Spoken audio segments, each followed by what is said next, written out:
Today, we're going to go into the past to my childhood as I tell you the story of how I lost my entire Nintendo 64 collection.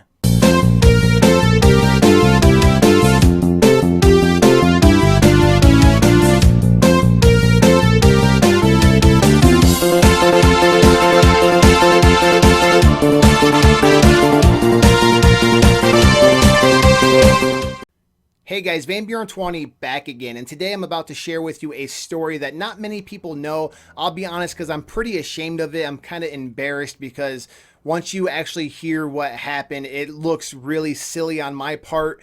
And the more I look back at it, the more I cringe. So just to give you a backstory of my childhood, as you guys all know, I'm a huge Nintendo fan. I love video games. If you can't tell by my channel, my whole channel's featured around Nintendo, if that tells you anything. So in my childhood, I was pretty much known as the Nintendo kid. All the kids knew that my house was the house to go to if you wanted to play the new Nintendo games. I normally would have the newest system, and I would just have the games there. And a lot of kids my age back then, their parents wouldn't give them that, or they just would not have the amount of stuff that I had. Now, just to answer this question, because I know a lot of people are going to leave a comment below like, how did you get the money for all this stuff? And like, you're a kid, you didn't have a job, so how did you afford all this stuff? Is your family rich? All that stuff? No, my family was not very wealthy. The way I was able to get all this stuff, it's a mixture between birthday money, Christmas money, allowance, and like doing odds and ends. Every little dime and nickel I ever earned as a child, I would invest that into my games. Like any dollar I would get would go straight to games, accessories, controllers, anything gaming related.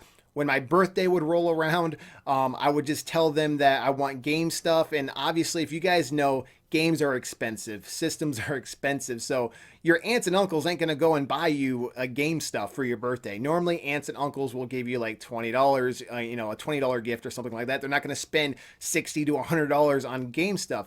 So I would just ask for money so I can put that money towards, my game stuff. And a lot of them weren't too happy with it because, they want a more personal gift. They don't want to just give you money, but I was like, hey, this is what I want. So they were all on board. So pretty much my birthday consisted of me just opening up cards filled with, $20 here, $20 there, $20 there. And I had a lot of aunts and uncles that would come over to my parties as a kid. So right there, I'd get, a pretty decent chunk of change, believe it or not. No, I'm not spoiled, but I did have a lot of people at my birthday parties, if I remember correctly as a kid. It was absolutely insane to think that, because nowadays, like the parties nowadays, there ain't that many people. Like it's not like back then it was crazy. Like the whole family came over and you were getting like, $20 here, $15 here, $15. That stuff adds up. As a kid, you're thinking like jackpot, you know what I mean? So I would take all that money, buy games with it, buy whatever I needed.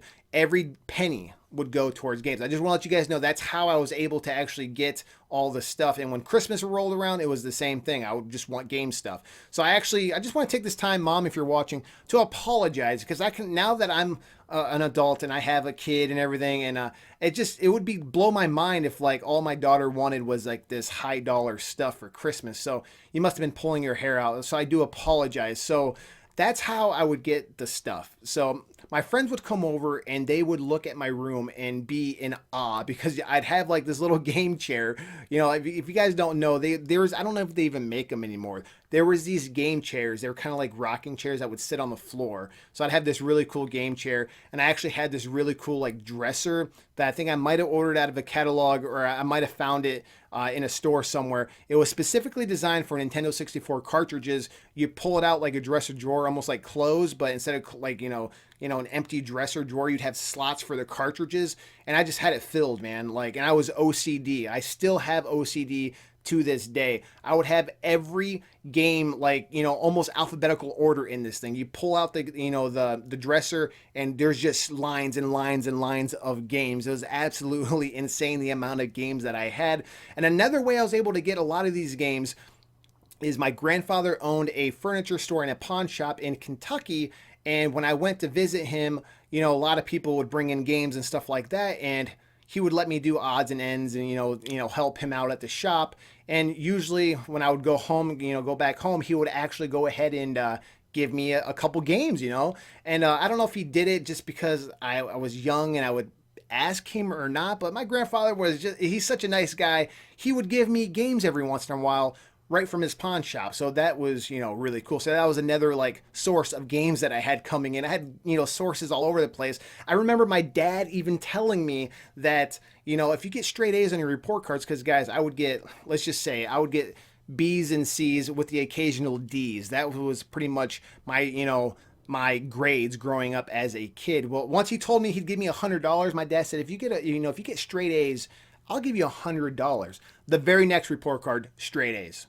My dad's like, what? So like, he kind of, you know, scratched that after that. He was like, okay, I don't want to keep doing that because I got, and it was pretty easy because guys, I took all the very simple classes, but I'm getting sidetracked that, you know, I don't want to go off track. I just wanted to let you guys know how I got these games and the amount of games I had. I had the steering wheel, the arcade sticks. I had the rare fishing rod, if you guys remember that. That was, you know, compatible with the fishing games. I had pretty much, you name it, I had it in my room. So my friends were like always wanting to come over. There were some people that were trying to act like them. They were my friends just to play my stuff, even though they weren't my friends. That's another story for another day. But I just want to let you guys know what this room looked like. It was fully loaded with Nintendo 64 stuff. Well, as I, you know, got older, obviously you beat the games that you want to beat, you know, the games that you're interested in, they're pretty much played out. And there's not much more, you know, you kind of, you know, it starts collecting dust. Things sit around. So I wasn't playing my Nintendo 64 as much anymore. You know, I was getting a little bit older. I wasn't playing with it anymore. I had all this stuff cluttering up my room.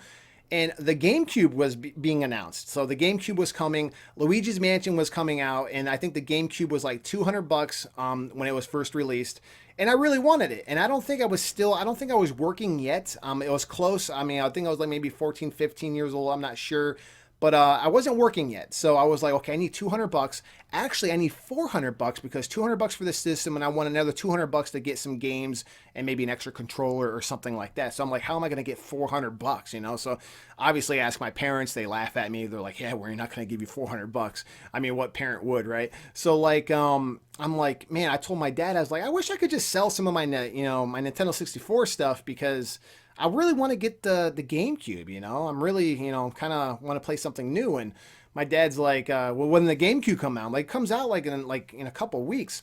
So my dad goes to work the next day, and this is where the plot thickens here. He goes to work the next day, and he's talking to his buddy, and his buddy's actually looking for a Nintendo 64 and some stuff like that. And he told him how I was trying to maybe sell some stuff.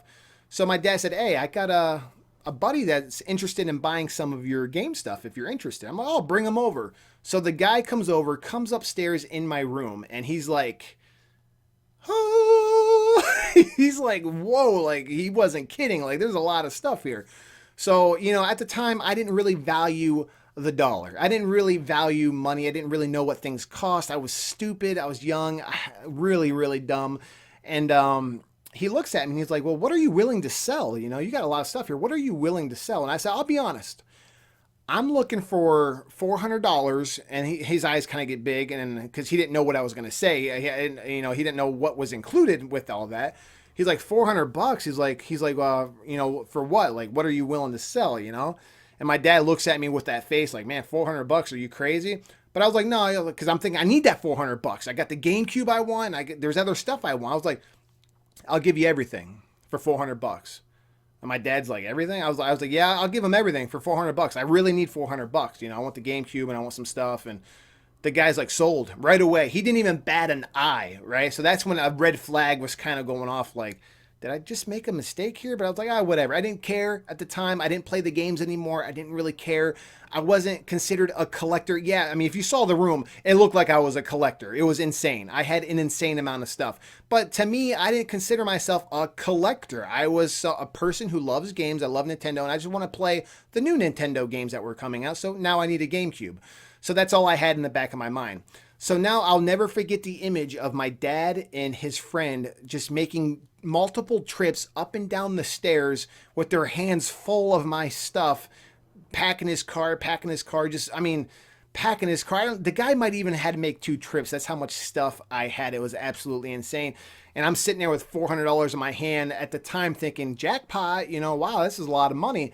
And now I'm like, when he left, it didn't really sink me. It didn't really hit me until I bought my GameCube. I bought Luigi's Mansion. I bought a couple other things. I'm sitting there in my room and I'm looking around and I'm like, wow, I think I might have made a mistake. I sold all this stuff for a GameCube. Don't get me wrong, the GameCube was cool and everything.